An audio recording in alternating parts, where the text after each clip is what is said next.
আচ্ছা দেখো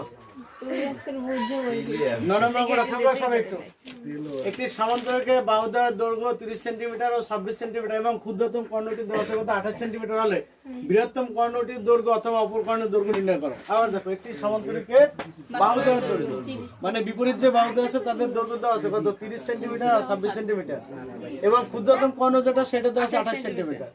তাহলে বৃহত্তম কর্ণটির দৈর্ঘ্য নির্ণয় করো।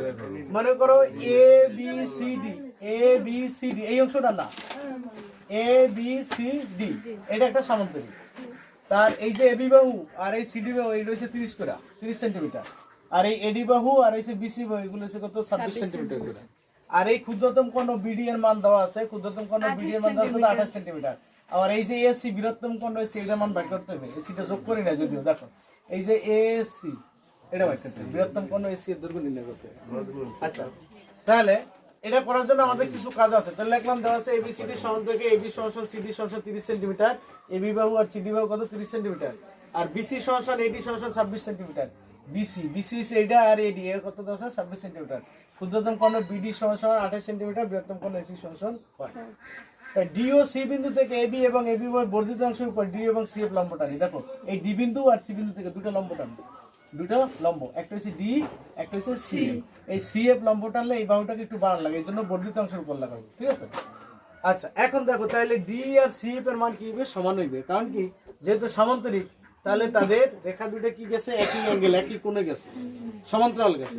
তাহলে ডি এর দৈর্ঘ্য যা হইবে সি এফ এর দৈর্ঘ্য তাই হবে, তাহলে ডি সমান সি এফ লেখা যায়, ঠিক আছে। এখন আমরা এই ত্রিভুজটা আগে ক্ষেত্রফল বের করি। এই যে ত্রিভুজটা এ বি ডি এই যে ত্রিভুজ, এই ত্রিভুজের তিনটা বাহুর দৈর্ঘ্য দেওয়া আছে। এবি বাহু কত 30, বিসি বাহু কত দেওয়া আছে, বিডি দেওয়া আছে 28 আর এডি দেওয়া আছে 26 সেন্টিমিটার। তাহলে ত্রিভুজটি অর্ধপরিসীমা লাগে, যেহেতু এটা বিষমবাহু ত্রিভুজ তাহলে এর অর্ধপরিসীমা লাগবে। অর্ধপরিসীমা এস সমান কি জানি আমরা বাহুদ্বয়ের যোগফল ভাগ কত 2, তাহলে 30 যোগ 28 যোগ 26 ভাগ হইছে কত 2, কত আসে 42 সেন্টিমিটার। এই 42 সেন্টিমিটার পাইছে অর্ধপরিসীমা। তাহলে এই ত্রিভুজের ক্ষেত্রফল কি জানি √s * s - s হইছে অর্ধপরিসীমা। 42 * 42 - কত 30, 42 - কত 26 আর 42 - কত 28। তাহলে 42 এই দুটো মাইনাস করলে কত থাকে 12, এই দিকে মাইনাস করলে 16 আর এই দুটো মাইনাস করলে 17। সবগুলো গুণফল করার পর রুট করলে কত 336 বর্গ সেন্টিমিটার, ঠিক আছে।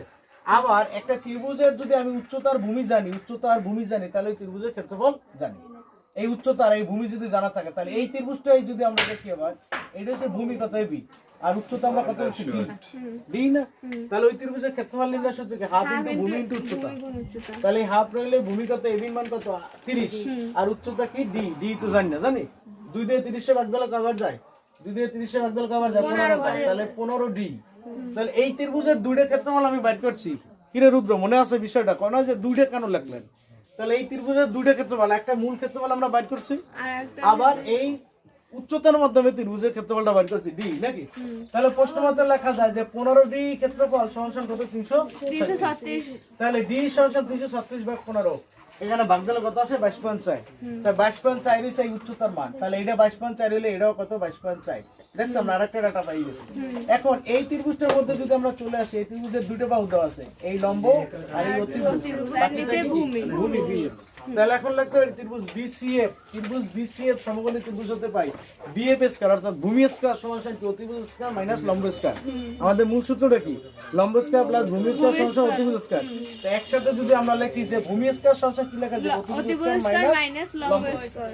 তাহলে বিএফ স্কয়ার সমান বিসি এর মান কত 26 স্কয়ার মাইনাস সি এর মান কত 22.4 এর স্কয়ার। তাহলে 676 মাইনাস 501 পয়েন্ট কত 76। এই দুটো মাইনাস করলে আসে 174.24, এদের রুট করলে কত আসে 13.2। আচ্ছা 13.2 পাইছি আমি এইটুকু 13.2, তাই এইটু 13.2 আর এইটু কত 30। টোটাল বাহুটার দৈর্ঘ্য এফ এর মান কত আমরা বাইর করতে পারি 30 যোগ 13.2 কত 43.2 সেন্টিমিটার। এখন দেখো আমি যদি এই ত্রিভুজটার দিকে তাকাই, এই বাহু পাইছি এটা পাইছি, তাহলে এটা একটা সমকোণী ত্রিভুজ, নাম কি তার এসিএফ বা এএফসি সমকোণী ত্রিভুজ। তো ত্রিভুজ এসিএফ সমকোণী ত্রিভুজ হতে পাই এসি স্কয়ার অর্থাৎ অতিভুজ স্কয়ার সমান কি জানেন আমরা লম্ব স্কয়ার প্লাস ভূমি স্কয়ার। আগে লিখছি ভূমি স্কয়ার প্লাস লম্ব স্কয়ার, তার ভূমির মান কত 43.2 এর স্কয়ার প্লাস আর লম্ব কত 22.4 এর স্কয়ার, এটার স্কয়ার করলে কত আসে 1866.24 প্লাস এটার স্কয়ার করলে 501.76, দুটো যোগ করলে কত আসে 2368, আর স্কয়ারটা যদি এই পাশে নিয়ে যায় একসাথে গিয়ে যে রুট হয়ে যায় তাহলে এসি সমান √2368, অর্থাৎ এসির মান কত 48.66 সেন্টিমিটার। তাহলে এই সামন্তরিকের এই কর্ণটার মান হইছে কত 48 মান কত 66 সেন্টিমিটার। এখন অনেক সময় আছে যে তোমার এই কর্ণ চাইবে না, চাইবে কি জানো সামন্তরিকের ক্ষেত্রফল নির্ণয় করো। তো সামন্তরিকের ক্ষেত্রফল যদি বাইর করতে বলে তাহলে আমাকে এই পর্যন্তই এনাফ। এই যে পাই গেছি কি এটা উচ্চতা পাইছি না, তাহলে ক্ষেত্রফল সমান কি জানে হাফ ইনটু উচ্চতা কত 22.4, বুঝছো? তাহলে আমাদের এই একটা অঙ্কে কিন্তু সামন্তরিকে যা আছে সবই হয়ে গেছে। বিষয়টা বুঝতে পারছো? কোনো সমস্যা থাকলে বলো। বর্ধিত অংশের মান আগে বাই করা লাগে। হ্যাঁ, বর্ধিত অংশ বাইন্ডা করলে, কারণ কি এইখানে যে আছে আমি যদি এই অংশটা একটু মুছে ফেলাই, এটা কি তোমার সমকোণ আছে না, তাহলে এখানে একটা সমকোণ বানাইতে হবে। তাই এখান থেকে যদি আমি টানি তাহলে একটু বাহু বাড়ে, তাহলে এই বর্ধিত অংশটা বাইর করতে হবে। তা বর্ধিত অংশটা যদি বাইর করি তাহলে এই পুরো ত্রিভুজটা একটা সমকোণী ত্রিভুজ হয়েছে। ঠিক আছে, এইটাই হচ্ছে মেইন বিষয়। না রাখলাম তাহলে।